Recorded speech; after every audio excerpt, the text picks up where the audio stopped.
Welcome to my channel. Tonight I have a bone-chilling tale to share with you. A story so terrifying, it will haunt your dreams and make you question what you believe about the world around you. This is not just a story. This is a real-life account of paranormal horror. So turn off the lights, put on your headphones, and prepare yourself for a journey into the unknown.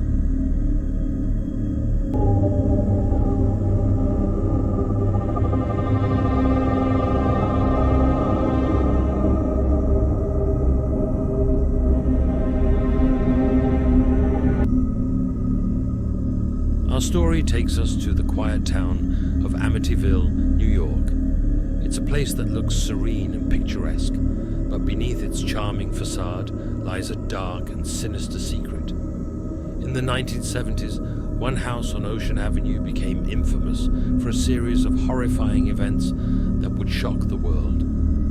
In December 1975, George and Kathy Lutz, along with their 3 children, moved into the house at 112 Ocean Avenue. They believed they had found their dream home. Little did they know, they were about to experience a nightmare. From the very first night, the Lutz family felt an eerie presence. It started with cold spots in certain rooms. Even though the heating was on full blast, George Lutz began waking up at 3:15 a.m. every night, the exact time the previous owner, Ronald DeFeo Jr., had murdered his entire family in that house just a year earlier.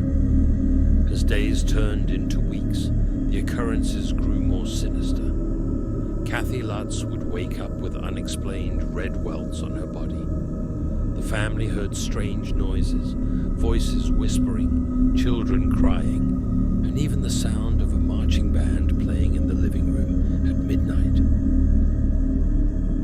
One night, the Lutz's daughter, Missy, told her parents about her new imaginary friend, Jody, a pig-like creature with glowing red eyes. George and Kathy dismissed it as a child's fantasy, but soon they would realize that Jody was very real. The family's dog, Harry, refused to enter the house, barking frantically at something unseen. George started losing weight and became increasingly obsessed with chopping wood, feeling an inexplicable chill no matter how many fires he lit. He and Kathy both reported seeing shadowy figures moving through the house, and doors would slam shut on their own. One night, George was jolted awake by the sound of the front door slamming. He rushed downstairs to find it wide open, even though he had locked it before bed. As he closed the door, he saw a pair of red eyes staring at him from the darkness outside. The days turned into a living nightmare.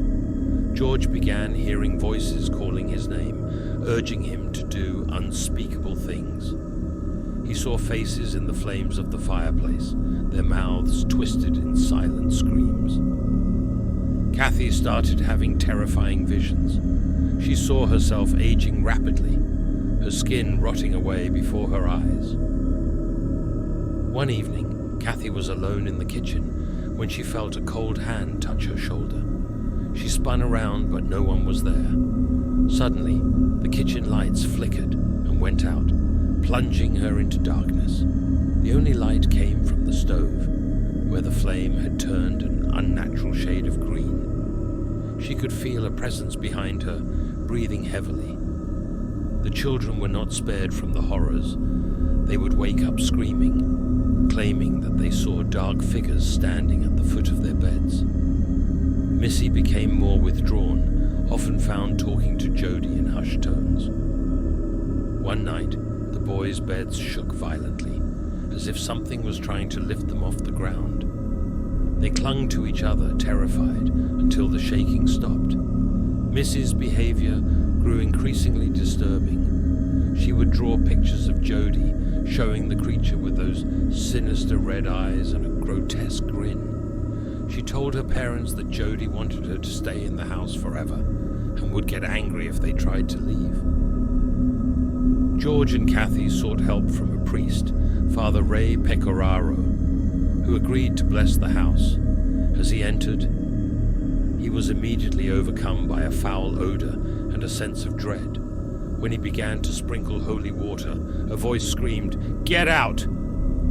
He felt a slap across his face, even though no one was near him. Father Pecoraro fled, advising the Lutzes to leave immediately. Desperate George and Kathy turned to paranormal investigators, Ed and Lorraine Warren. The Warrens discovered a dark history, Native American burial grounds, and a portal to another dimension where demonic entities roamed. They captured chilling evidence of these entities on camera and audio recordings. The final straw came when Kathy was levitated off her bed and thrown across the room by an unseen force. Terrified for their lives, the Lutz family fled the house after just 28 days, leaving all their belongings behind. They never returned. The story of the Amityville horror has been the subject of books, movies, and countless debates. Some believe it was a hoax, while others insist it was a genuine case of demonic possession. But one thing is certain: whatever happened in that house left an indelible mark on the Lutz family and the town of Amityville. And there you have it, a chilling tale of real-life horror. Whether you believe in the paranormal or not, the story of the Amityville horror serves as a reminder that sometimes the most terrifying things are the ones we can't explain. If you enjoyed this story, make sure to like, comment, and subscribe for more spine-tingling tales. Until next time, sleep tight. If you can, thanks for watching. Like, subscribe, and share this story with your friends and family. And remember, don't let the darkness consume